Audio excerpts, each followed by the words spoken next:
বন্ধুরা, আর live cooking চ্যানেলে আবার একটা রেসিপি নিয়ে চলে এলাম। দেখো, এখানটা আছে ডিমের একটা রেসিপি, সেটাই তোমাদের সঙ্গে শেয়ার করছি। এটা হচ্ছে মালাই এগ কারি। প্রথমে ডিমগুলোকে আমি সিদ্ধ করে ছাড়িয়ে নিয়েছি। এবারে কড়া বসিয়ে দিচ্ছি, তেল দিলাম, সামান্য হলুদ গুঁড়ো আর একটু লবণ দিয়ে এই ডিমগুলোকে আমি ভেজে নেব। এখানটায় সব ডিমগুলো ছিল হাঁসের ডিম। এই হাঁসের ডিমের মালাই এগ কারি খেতে খুবই ভালো লাগে। এটা ভাতের সঙ্গে, গরম ভাতের সঙ্গে বা যে কোনো রাইসের সঙ্গে এটা খেতে খুবই ভালো লাগে। তো দেখো, আমি ডিমগুলোকে একটু ভালো করে ভেজে নেব, উল্টে পাল্টে দেখো একটু লালচে লালচে করে ভেজে নিচ্ছি। ভাজা হয়ে গেলে এবার ডিমগুলোকে আমি তুলে নেব। নেওয়ার পরে যে তেলটা থাকবে এই তেলেই রান্নাটা করবো। এই রান্না করতে খুব বেশি তেলের প্রয়োজন হয় না। দেখো, এবারে এই প্রথমে তেলটাকে দেখো, একটা কুচনো পেঁয়াজ ছিল, সেই পেঁয়াজটাকে একটু বড় সাইজের পেঁয়াজ, সেটাকে একটু কুচকুচিয়ে রেখেছিলাম। এই পেঁয়াজটাকে দিয়ে দিলাম। পেঁয়াজগুলোকে দিয়ে আমি একটু লাল লাল করে ভাজতে হবে। দেখতেই পাচ্ছ পেঁয়াজটা অনেকটা গলে এসছে। লাল লাল করে ভাজলে এটা খেতে খুব ভালো লাগে। এবার আদা, রসুন আর কাঁচা লঙ্কা পেস্ট করে রেখেছিলাম, এটা দিয়ে দিলাম।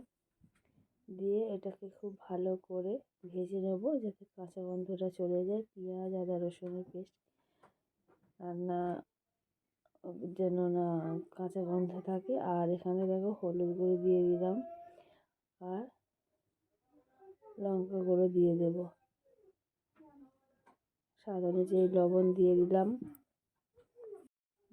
দিয়ে আমি খুব ভালো করে দেবো, জিরে গুঁড়ো দিয়ে দিলাম। দিয়ে খুব ভালো করে মশলাগুলোকে আমি কষিয়ে নিতে হবে। এই সময় ফ্রেশ ক্রিমটা দেওয়া যায়, কিন্তু আমি এখানে ক্রিমটা ব্যবহার করেছি একটু পরে। দেখো, ভালো করে নাড়াচাড়া করে মশলা থেকে যখন তেল ছেড়ে দেবে তখন আমি জল দিয়ে দেবো। আর এখানে তোমরা টক দইও ব্যবহার করতে পারো, কিন্তু আমি এখানে দিই না, মশলাটা যাতে পুড়ে না যায় সেই জন্য। যেহেতু এখানে তেমন কোনো মশলা ব্যবহার করা হয়নি সেই জন্য, এবং কম তেলে রান্নাটা হচ্ছে সেই কারণে একটু সামান্য জল দিয়ে দিলাম। এখানে মশলাটা অনেকটা তেল ছেড়ে দিয়েছে, কমপ্লিট হয়ে গেছে। এবার আমি জল দিয়ে দিচ্ছি। এখানটায় জলের পরিমাণটা খুব বেশি হবে না।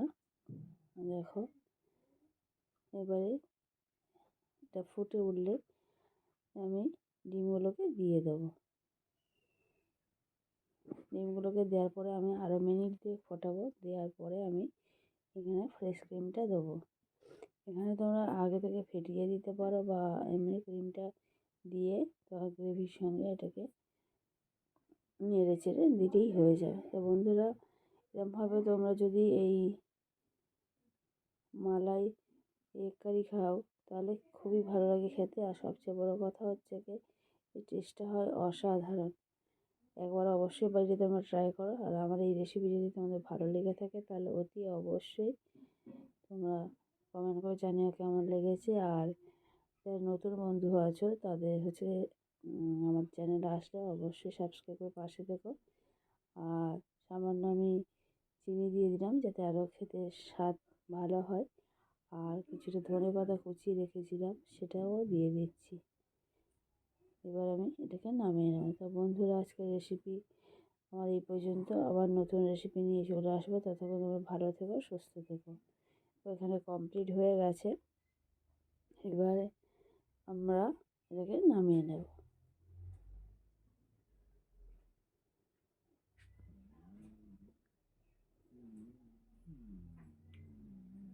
দেখতেই পাচ্ছ কতটা গ্রেভিটাও কতটা সুন্দর হয়েছে।